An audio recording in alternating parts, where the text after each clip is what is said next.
A Dane County judge hands down a life sentence for a 19-year-old connected to a murder on Madison's north side. But first tonight at 6, a closer look at the future of the Madison Police Department as the search begins for a new chief. Officers say they have big shoes to fill replacing Chief Noble Wray. News 3's Jessica Arpaz continuing coverage tonight of the retirement of the head of the Madison Police Department. Jessica.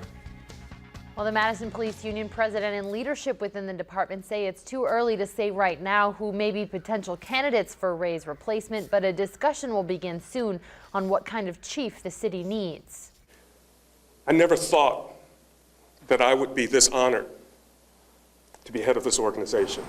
To fill his footsteps is going to be kind of like when Vince Lombardi was replaced.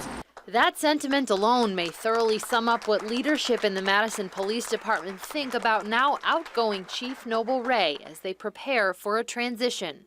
Clearly we are different than when he came on 29 years ago. The city has grown, it's become more urbanized. Those are the types of challenges that I think we really have to sit down and start to really pick apart and find out, what are the next challenges for the city of Madison? What are the next challenges for the Madison Police Department? What are the next challenges for our neighborhoods and our communities? Assistant Chief Randy Gaber will take over the reins as interim chief when Wray leaves in October. But as early as Monday, the Police and Fire Commission, tasked with hiring the new chief, will set a schedule for public input and even decide whether to make an internal hire or look outside the department. Gaber says it's too early to say whether he's interested in the job, and right now, both assistant chiefs are instead reflecting on Wray's impact. I've had the luxury of being able to go to school under him, so to speak.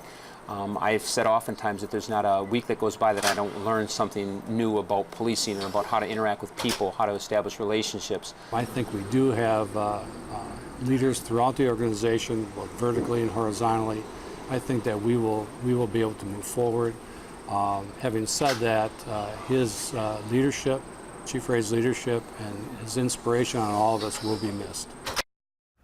The last two hirings of chiefs, including Wray's hiring and the hiring of Fire Chief Stephen Davis, were both done on a strictly internal basis.